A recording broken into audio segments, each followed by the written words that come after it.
So welcome back for another video. In this video, isi-share ko sa inyo on how I transfer my Lazada wallet balance to my GCash accounts. Anyways, nag-order po kasi ako sa Lazada ng Nike shoe. So this is my second time na mag-order. Ito siya. So same size lang din. Then dumating siya sa akin. Ganun naman yung size but maskip siya sa akin. Hindi ako komportable. Nag-complain ako sa Nike store. Then nag-respond naman sila sa akin na ang matatake ko lang daw gawin is i-return ko nga daw. Then para ma-refund po. So yun po yung ginawa ko kasi aanhin ko naman yun kung hindi ko kasha, di ba? Or hindi ako komportable. Kasha ko man, napakaskip po talaga. Anyways, dahil small siya, napakadali lang po ng pagre-return doon. Then, Saturday ko siya na-return. Then, by Monday pa pinrocess yung refund. So, by Monday ko pa po na-receive yung refund. So, anyways, yung refund amount po is mapupunta siya sa Lazada wallet natin. Kapag mga refunds po kasi from Lazada orders, is sa Lazada wallet talaga yon mapupunta. So, ang tangi natin gagawin doon is kung gusto natin to i-cash o ibalik to cash, syempre, isasend natin sa ating GCash account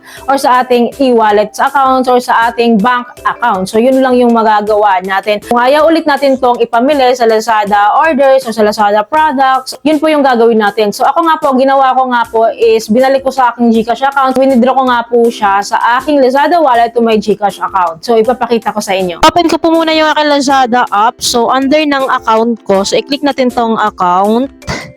Then, baba lang natin para makita natin yung Lazada wallet dashboard. So, i-click po natin tong merong amount na 2467 kasi yan po yung wallet balance ni Lazada. So, i-click po natin yan. Then, makikita nyo dyan, may available balance nga na 2467.74. So, ibaba po natin para makita natin yung refund amount ko. So, meron po akong 2448 refund amount. Then, i-click po natin tong available balance dito para mas ma-explain ko po sa inyo. Then, under po ng Lazada wallet, meron po siyang, nahahati po siya sa dalawa.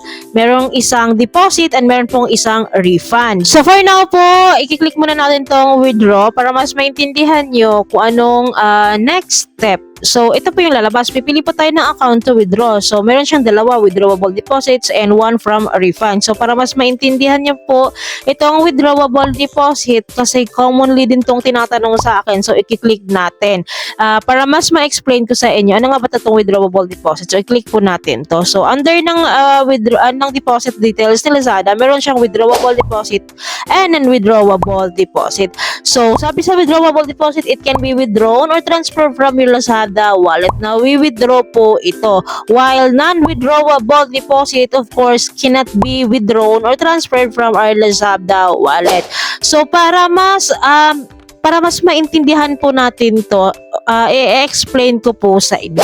Explain ko lang sa inyo yung withdrawable deposit at non-withdrawable deposit. So, pag sinabi po kasing withdrawable deposit, ito po yung mga kinash in natin sa Lazada wallet from InstaPay, other bank, GCash account, etc. So, ito po yung clearly na kinash in natin, pinasok natin sa ating Lazada wallet. Nag-fund tayo sa Lazada wallet.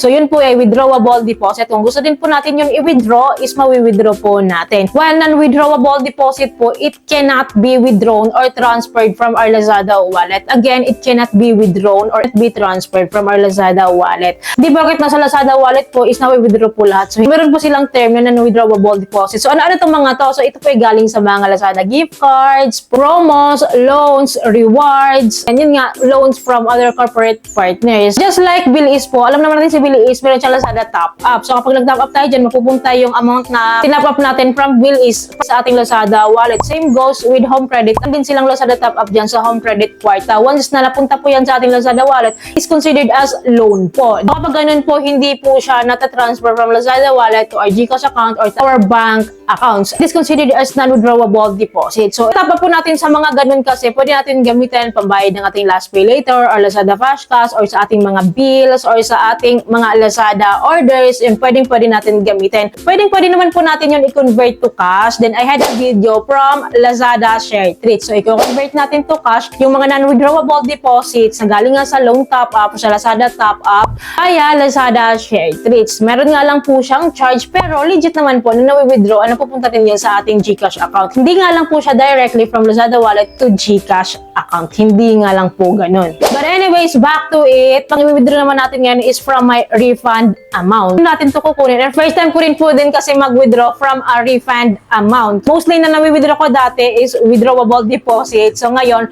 from my refund amount. So, isi-share ko sa sa inyo on how I withdraw my refund amount as a Lazada wallet to my GCash account. So binalik ko lang po kanina in-explain ko yung withdrawable deposit, but sa refunds po talaga tayo kukuha ng i-withdraw. Kaya i-click natin to sa refunds. But anyways, binalik ko muna. Click ulit natin yung withdraw, then i-click natin to sa refunds. Kasi dito naman talaga tayo magpo-focus sa refunds po. Ayun po yung i-withdraw natin. I-click po natin tong let's start sa may baba. Then wait lang po natin mag-process. Then after po natin i-click tong let's start. So ito po yung next step. So nakalagay dito, select your recipient bank account, or dito kung saan daw po natin i-transfer. Gusto natin i-transfer sa GCash ba natin or sa ating bank account. So click nyo po tong add bank account ha, kung hindi pa kayo nakalink dito po. Pero sa akin kasi nakalink na tong dalawa, yung GCash account ko and bank account. So click natin tong withdraw sa baba. Then, magsisend po sila sa akin ng OTP. So, wag po natin antayin na isend sa atin yung OTP. Click po muna natin tong send code. Kasi kapag hindi natin yan pinipindot, hindi sila magsisend sa atin ng OTP, of course. And, yun. So, click natin tong send code. Ayan. Click po natin yan. Then, a few second, mag-text din naman sila sa about the OTP. So, kapag nag-text na siya like that, so, copy lang natin yan. And enter natin dito sa SMS code. Then after this, click verify code.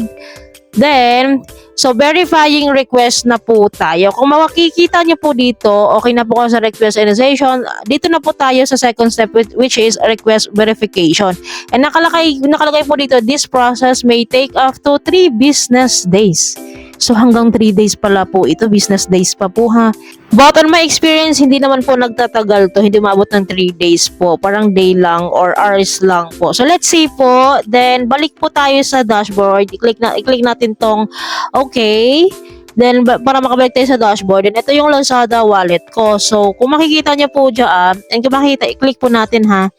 So dito po is ang balance ko na lang is 19.18, which is the withdrawable deposit na lang, wala na po yung refund amount ko. Take note po ha, hindi po talaga real time sa Lazada wallet balance to our GCash account. Hindi po real time ang kanyang disbursement. Nakita nyo kanina, verifying request pa lang po tayo, it takes up to 3 days or up to 2 days ng pagbe-verify. Pero hindi naman siguro siya ganun katagal. Na-expect ko rin matagal talaga dito, hindi talaga siya real time. 3 PM po natapos yung aking withdrawal. Then by the next day ko pa po siya na-receive yung notification ni Lazada na verified na nga daw and ready for cash disbursement na nga daw po. Then nakalagay nga po dyan, it takes up to 3 to 5 banking days again to wait.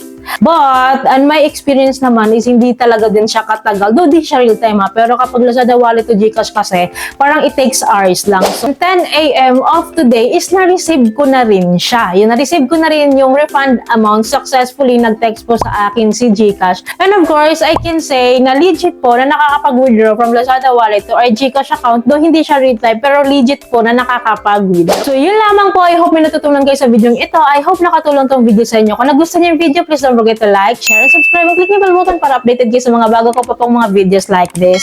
Thank you for watching this video. Bye!